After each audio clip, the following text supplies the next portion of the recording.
आहे ना ध्रुवला क्रिसमसच्या सुट्ट्या चालू आहे, त्यामुळे ना त्याला खूप काय काय वेगळ्या वेगळ्या गोष्टी खाव्याशा वाटतात. त्याला म्हटलं सकाळी वाटाण्याची भाजी चपाती खाऊन घेत, तो म्हटला मी काही खाणार नाही, मला काहीतरी टेस्टी बनवून दे. आता ह्याला टेस्टी बनवून द्यायचं काय, त्याला म्हटलं वाटाणा सोडून दे, तुला काहीतरी बनवून देते. इथे राघव बघा माझा, आम्ही दोघं जण असलो की किचनमध्ये त्याची लोटबुड अशी चालू असते. त्याच्यासाठी राघवसाठी भात लावतच होते, त्यासोबत त्यानं एक बटाटा टाकून आणि छान उकडून घेतला. तोपर्यंत इकडं कढई तापायला ठेवली, त्याच्यामध्ये 1 चमचा तेल टाकलं, थोडेसे जिरे टाकले. जिरे छान थरथरले की वाटाणा जो सोललेला होता तो त्याच्यामध्ये टाकला.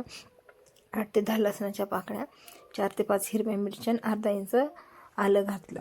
तुम्हाला जर जास्त स्पायसी असेल तर तुम्ही जास्त मिरच्याही ॲड करू शकता. मला ध्रुवला द्यायचे होते त्यामुळे ना मी कमी मिरच्या त्याच्यामध्ये घातल्या. त्याच्यामध्ये अर्धा चमचा हळद घातली आणि ना अर्धा चमचा लाल तिखट घातलं कलर येण्यासाठी. त्यानंतर नाही ना एका वाफेवरती शिजून घेतलं. ह्याच्यामध्ये कुठेही पाणी टाकायचं नाही, वाफेवरती शिजून घ्यायचं. इकडं 2 वाट्या कणिक पीठ घेतलं. त्याच्यामध्ये ना थोडीशी किंचितशी हळद आणि ना अर्धा चमचा ओवा टाकला. मीठ टाकून छान पीठ आहे ना मळून घेतलं. हळद टाकल्याने काय होतं, कलर पराठ्याचा छान येतो. तोपर्यंत इकडे शिजले होते हे वाटाण्याची भाजी मिक्सरमध्ये टाकून छान वाटून घेतली. इकडे किसलेलं उकडलेलं बटाटा होतं तेही त्याच्यामध्ये टाकून आहे ना छान किसणीच्या सहाय्याने किसून घेतलं आणि छान एकजीव केलं. त्यानंतर आपण जसं पुरण भरतो तसं पुरणासारखं करून आहे ना पराठ्यामध्ये भरायचं आणि एका साईडने छान पराठा लाटून घ्यायचा, कुठेही फुटणार नाही हा पराठा. त्यानंतर ना तुम्ही ना तवा गरम करायला ठेवायचा, त्याच्यावरती तूप टाकायचं, तेल किंवा बटरही तुम्ही टाकू शकता आपल्या आवडीप्रमाणे.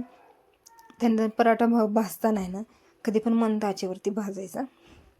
दोन्ही साईडनी आहे ना छान मंद आचेवरती भाजायचं आणि काय होतं, खूप क्रिस्पी असा पराठा होतो आणि मुलांनाही खायला छान वाटतो. आता ह्या मुलांना द्यायचा, मुलांना हा पराठा आहे ना खूप आवडेल. भाजी जर आवडत नसेल मुलांना तर असंच काहीतरी जुगाड करून द्यायचा.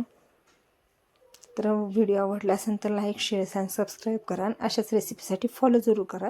भेटूया पुढच्या व्लॉगमध्ये. बाय.